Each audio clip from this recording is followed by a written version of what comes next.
Good evening, ladies and gentlemen. Welcome to this edition of the Primetime Newscast in the English language on Canal International. I'm called Maureen. We'll begin with our top stories.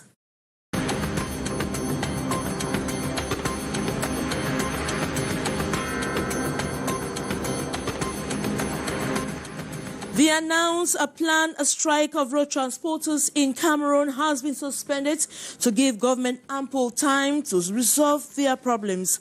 And classes have resumed in some schools across Cameroon after teachers' trade union under the banner of the Operation Enough is Enough suspended their 5-week-long strike action. The members of the syndicate note some of the grievances of teachers, such as arrears, have been addressed by government. On the other hand, some teachers have continued their strike action, indication of a current division in the strike movement.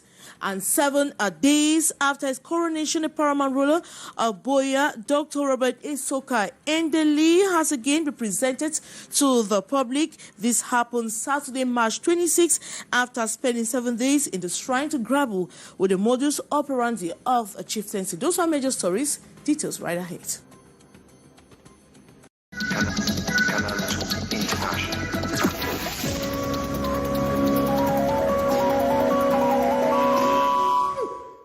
Good evening once more. The announced planned strike of road transporters in Cameroon has been suspended to give government ample time to resolve the problems of transporters. The decision taken by Transporters Trade Union was not welcomed by some transport trade unions here in Cameroon. Economic City Douala, Gladys Ambodibang has the rest of that story.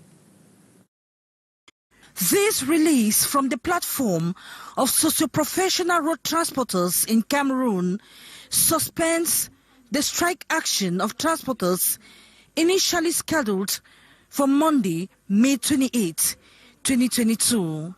According to the transporters trade unions, this will give members of government 2 weeks to come out with concrete solutions to their problems.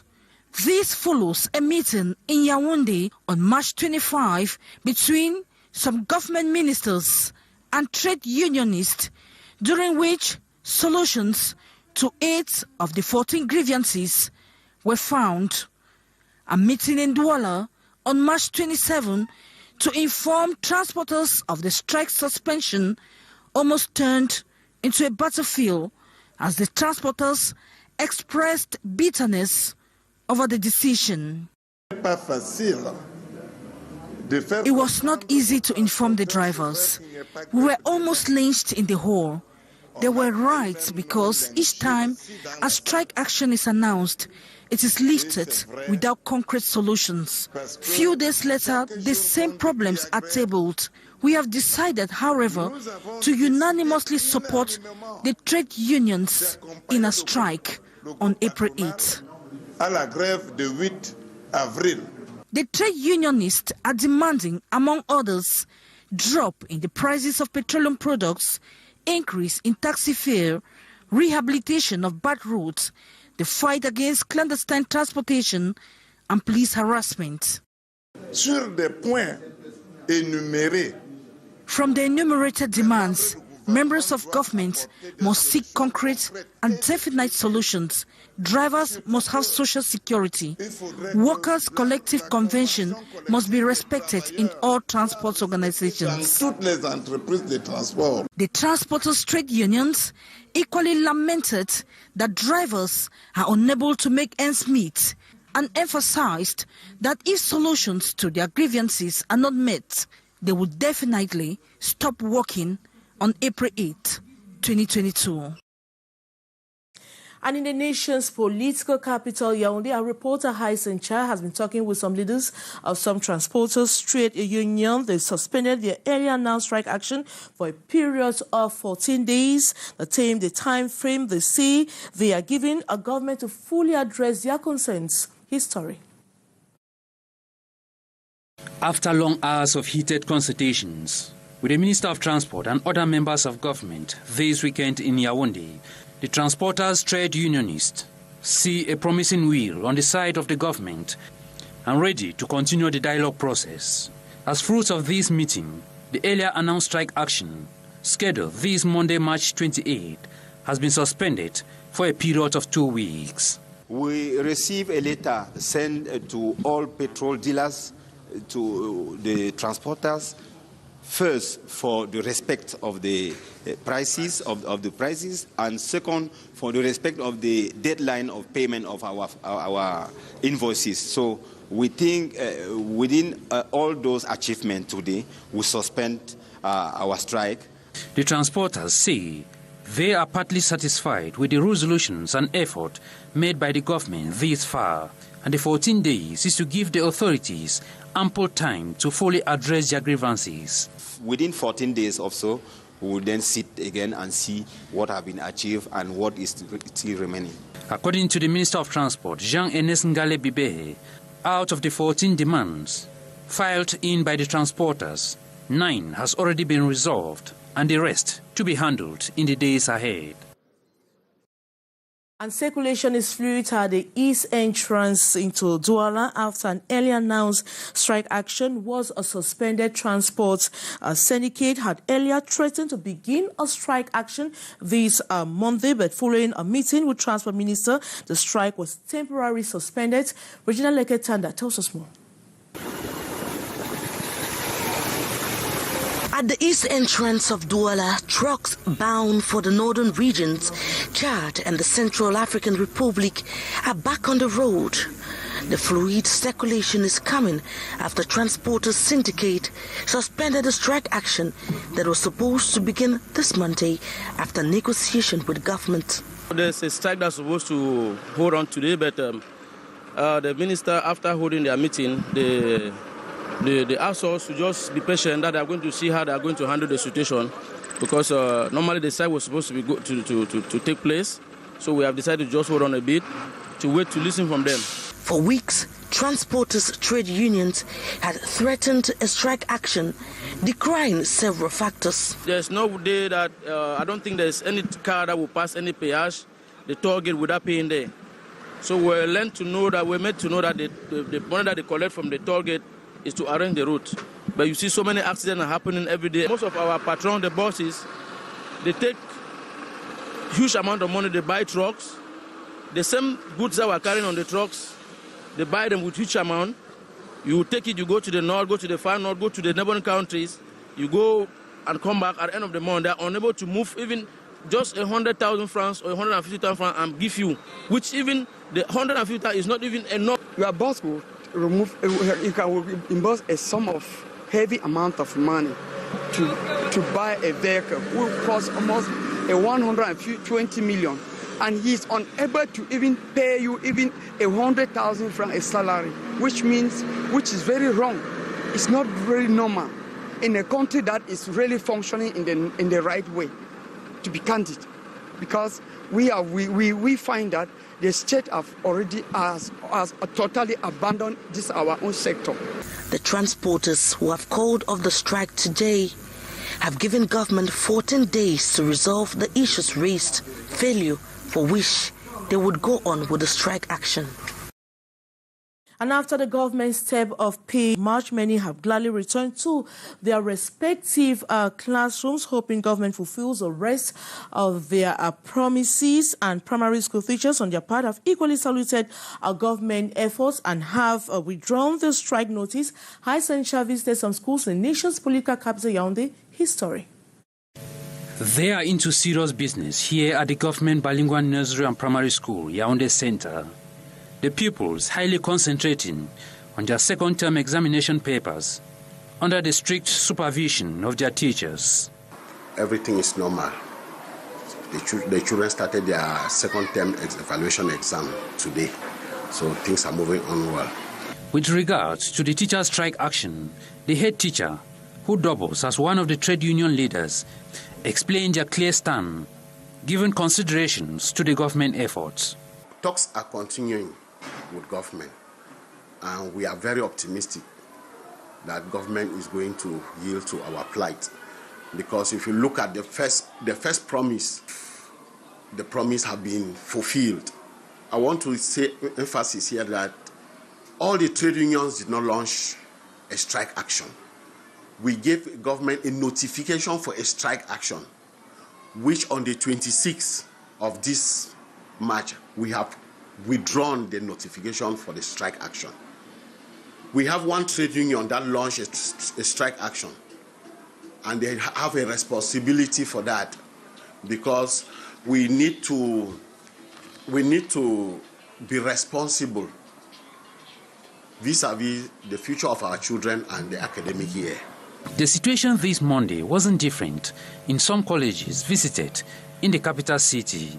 At Lycée de Colbison, like many others, classes have restarted effectively. The government's step of starting the payment of full salaries to over 20,449 teachers and housing allowance for others have highly galvanized the pedagogues. In Bilingual High School of Colbison, the class are continue. There is no problem, and we are very happy about the government measure. The teachers, however, continue to remind the government on the need to fast-track the processes of addressing the rest of their demands as promised. And it is a dismal situation within the teachers' union, as some of us are still holding claims of the original stand for our government to comply with their demands, though many are already in our classrooms teaching. As of Monday, March 28th, some dissident think the situation remains hanging. Kejan Henry Atembe takes a look at the division in the industrial action of teachers across the country. His story. It all began with the history of resistance of a king who was handed over to the colonial administrator with artifacts carried away. Thereafter, the vision and anxiety to repatriate the artifacts, which are now exhibited in museums in France and Germany. This is the genesis of how the Cameroon House, that is the Cameroon House in Germany, was born. Traditional chiefs, diplomats, artists, varsity dons and researchers have sojourned in this center for 2 years. The Prince of Bangua Legrand has presented a report on how they were able to work for these artifacts to be repatriated. Artifacts from chieftaincies like in Tibati, Sudiko in Littoral, Fumban in the west, with thousands of them ferried to Europe during the colonial era. This is a project which is rooted in the heart of the Cameroonian tradition and culture, and given that I'm a traditional ruler, I could only follow and cure behind my fellow brother, His Majesty the Fon of Bangua, and his prince, the son, who has this wonderful initiative to open a window to promote and integrate Cameroonian culture in the eyes of the Germans. That's why I hail this initiative of the establishment of the Cameroon House in Germany, or in Berlin more specifically, as a great initiative which all of us traditional rulers and our communities need to emulate and encourage. Thanks to archives and frontline testimonies from directors of museum, from royal families and different actors, the debate on this complex equation was laid to rest. The report questioned the destiny of Cameroon's artifacts that are now lying in Germany and the need for cultural diplomacy to take its course for the items to come back home. For more than a decade now, Prince Tachuang of Bangua has been very instrumental and has engaged in a cultural diplomacy for these items to be ferried to Cameroon. His involvement in the negotiation has instilled hope in the process. The popular Cameroonian social media influential Sifa, recent victim of assault in Brussels, where he was recording a series of programs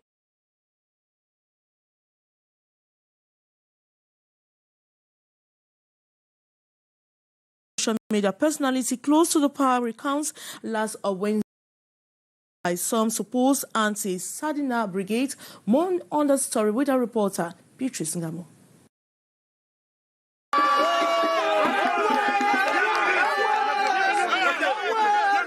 Welcome sounds from his friends, fans and believers from Kolfulu, Swa, Obala, Soweto to their social media personality.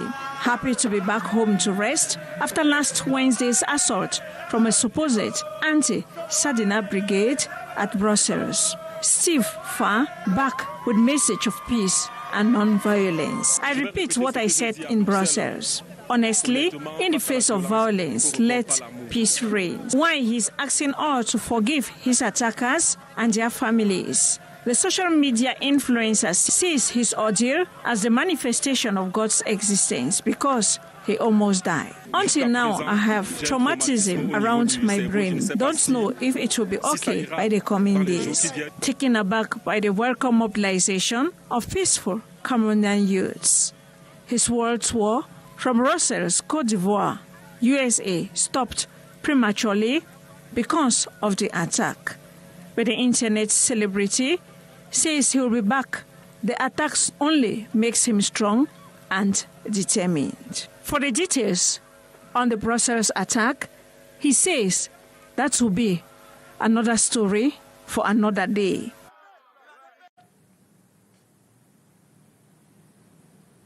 Seven days after his coronation, the paramount chief of Oboya, His Royal Highness Dr.